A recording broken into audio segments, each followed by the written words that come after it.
Então, aquilo que é moral vai se passando com o tempo e o evangelho não se apega a nada moral.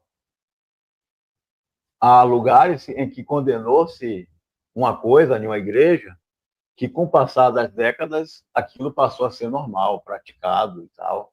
Então, a igreja de Cristo não pode viver dentro de moralidades, né? E muitas vezes até nem na ética ele deve se apegar, ele se apega apenas à palavra, à doutrina de Cristo. Então, o que está acontecendo aqui? Há uma questão de desonra ou não. Paulo está tratando dessa questão dentro da mentalidade dele, de uma questão moral. Olha que ele usa a palavra decente. Vamos ver o texto que ele fala isso? 13. Julgai entre vós mesmos. Ele está lançando para a própria consciência dos coríntios, dos irmãos. É decente que a mulher ore a Deus descoberta? Aonde a gente vai poder aplicar isso na igreja de hoje? Quer dizer que a gente orar agora aqui, tá a Ellen aqui, tá a Sheila, todo mundo, ela tá com o cabelo amarrado, ela também tá... Você já está rapada aí, já está condenada já.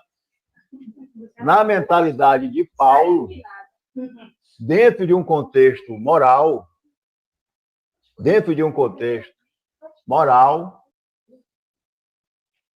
a mulher ficar com a cabeça descoberta era desonroso. Outra coisa, era imoral, não era muito decente que o homem também tivesse o cabelo comprido.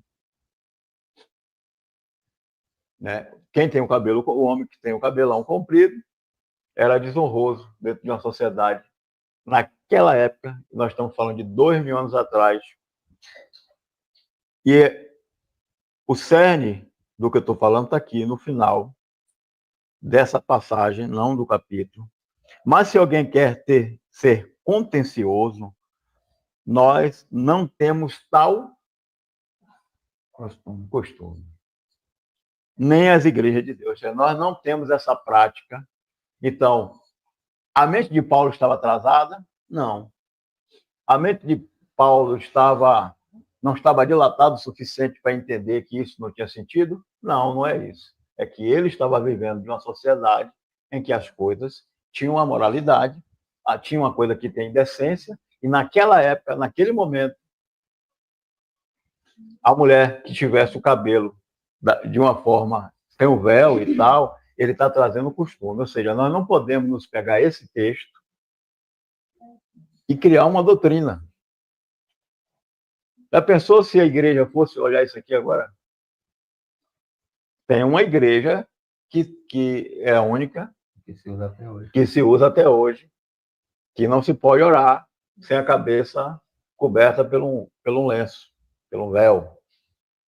Paulo começa a tratar de forma a levar eles a uma consciência, baseado no entendimento de que era desonroso que a mulher se portasse dessa forma. Tem hora que ele é irônico, ele diz assim, porque se você também quer ficar sem o véu, também lá raspe logo o seu cabelo. Mas se para você é vergonhoso, olha, tá vendo que não é pela Bíblia? Se é para você, ele está sempre lançando, se para você é vergonhoso ficar sem a cabeça coberta, então põe o véu. O que é que ele está tratando? De uma questão. Veja bem, Paulo não está fazendo uma carta geral para todas as nações do mundo. Ele está falando para Coríntios. Deu para entender isso? Que isso não pode ser doutrinado. O que é que pode ser doutrinado é que Cristo é que é o centro e que não existe isso. Como é que ele começa a fazer uma analogia sobre quem é a cabeça de quem, né? E ele fala sobre o poderio da própria mulher quando ela tem o cabelo coberto, ela também tem a autoridade de orar e de profetizar. Tem isso depois na igreja? Tem essa alusão em Atos dos Apóstolos? Tem essa alusão em outra carta sobre véu? Não tem nenhuma carta que ele vai falar de novo sobre véu. Como explicitamente falando, dizendo, você tem que fazer isso, tal, dessa forma. Então, não é doutrina, porque se alguém tiver a confusão de dizer, não, mas eu acho que deve fazer assim, Paulo também não está dizendo que Deus mandou. Tanto é que ele fala, se você está assim, então ore a Deus, né, cara? Ore a Deus e veja pela sua consciência se isso é. Então, porque alguém pode chegar com um texto desse assim, não, mas eu vi, talvez aqueles irmãos que botam o véu estão certos. Baseado em uma passagem, já pensou Deus julgar uma mulher porque ela não tem cabelo? Ou Deus deixa de usar alguém porque, ou deixa de falar com alguém, ou alguém não pode orar porque tem um cabelo comprido? Sansão tinha um cabelo comprido, né? E não podia nem tocar no cabelo, né? Pintam Jesus aí com um cabelinho bonito, escovado, uma progressiva, mas eu não acredito que Jesus tinha progressiva, não. Jesus deve ter o cabelo cortadinho, igual da época. Ou tanto faz Jesus tinha o cabelo raspado, tinha a cabeça raspada. O importante aqui é Jesus. A questão aqui que Paulo está falando é uma questão moral, é uma questão de costume, de 2000 anos atrás, que depois de passar 100 anos e fosse aplicar-se aqui, eu digo assim, nosso queridinho Paulo, isso aqui é 100 anos atrás, mas isso aqui não tem mais sentido para a gente.